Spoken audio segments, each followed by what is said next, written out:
So, my scariest, most intense travel moment that I ever had was Halloween in Togo, my third year in to teaching at the American school there. And usually on Halloween, I was busy as the coordinating the haunted house because that was sort of my thing as the resident American was to help the kids plan the haunted house. But this particular year, I was a good um, 7 months pregnant. Um, and 8 months pregnant. I'm really bad at math. And needless to say, I had a really big belly.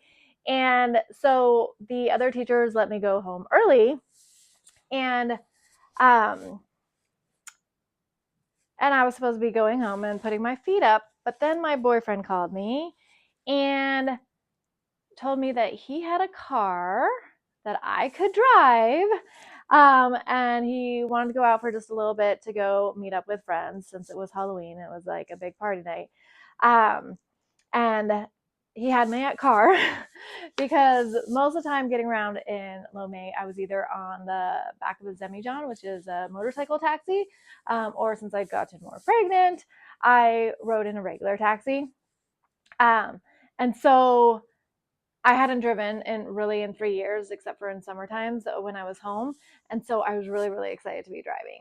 So we go out and there's too much smoke and I am 7 or 8 months pregnant. It's October. And I I was very tired and very done early on.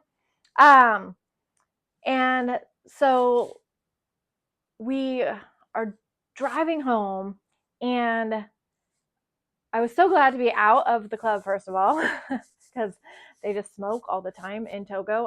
At least in Lomé, they smoke inside the club, which is obviously like horrible. And when you're pregnant, your sense of smell is like even worse, and you just don't want anything near that. So I couldn't wait to get out, and I was really excited to be driving. So I'm driving past the stadium area where they have the markets where they sell used clothes, like this giant, giant stadium. I'm driving past there and I've got my windows rolled down because it's October, but it's Lomé and it's near the equator, and the nights are the best part because it's so warm and it's so nice out, and finally the sun isn't like beating down on you.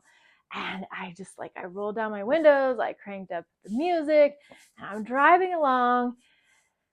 And then my bubble is burst when this moto cop drives up next to me and like starts like telling me to pull over. So I pull over, and he parks his moto right in front of our car, and then he gets out, and immediately I know that something is a little bit off.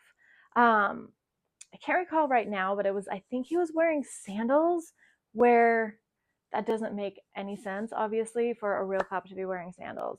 The other thing is the policemen in Lomé, they usually were in groups, and they usually carried like big, like semi-automatic rifles.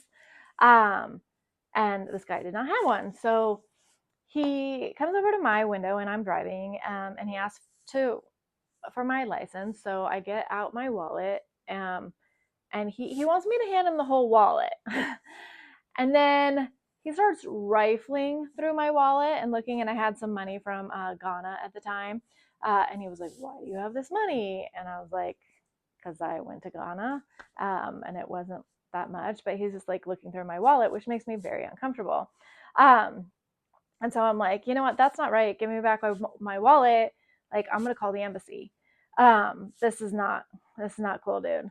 And he asked me to step out of the vehicle, and I was like, no, I'm not. I'm not fucking stepping out of this vehicle. I'm gonna stay right where I am. Thank you very much. And you're gonna give me back my wallet, and I'm gonna call the embassy. And the guy like really irritated. And my fiance, who is this big, giant, like picture Shrek kind of, except brown, like a light coffee, like Arab brown. So he's got like the shaved head, but he's like over 6 foot tall. He's like got a giant build, and he, in my mind, ought to be just like getting out of the car and using his big build to like protect me. But he'd learned in his life that because he has such an intimidating build, that the best way to de-escalate things is he always uses humor. And so he called the cop over to the side, and he was like, come over here. He's like, come over here, like friend. He's using his like really like friendly language. He's like, come to my side, we'll talk over here. And so the guy goes around to his side of the car. And this is where I got really livid. So the police officer, by that time I had a very good feeling that this was a fake police officer. So he's standing at the edge of the car window, and he pulls out of his back pocket a handgun. It's all black. I didn't see any markings. And he is pointing it at the time, my very pregnant, pregnant belly in the driver's seat. And I was livid. And I knew that he was fake at that point because, first of all, he put it like literally the gun like right on the side of the driver's seat so that it was um it was pointing at me, and it was in reach of my fiance, who did not do what they do in the movies where he grabs the gun and points it at the guy like I would have liked him to do. He did not do that. Instead, my fiance, like, I'm livid. I want to call the embassy. I'm so pissed. I'm like, not even scared at that point. Like, how dare you? But my fiance, he ends up like stepping outside the car with the guy and then like paying him off some SIFA. I don't know how much, like maybe $80 or something. And the guy gets on his motorcycle and he goes, and then we head home. And I am just like, I am so livid. And I'm just like, to Yosef, I'm just like, how dare you? Like, why would you give him money? I can't believe that. Like, I was so mad. And he just like looks at me and he was like, you could have been killed.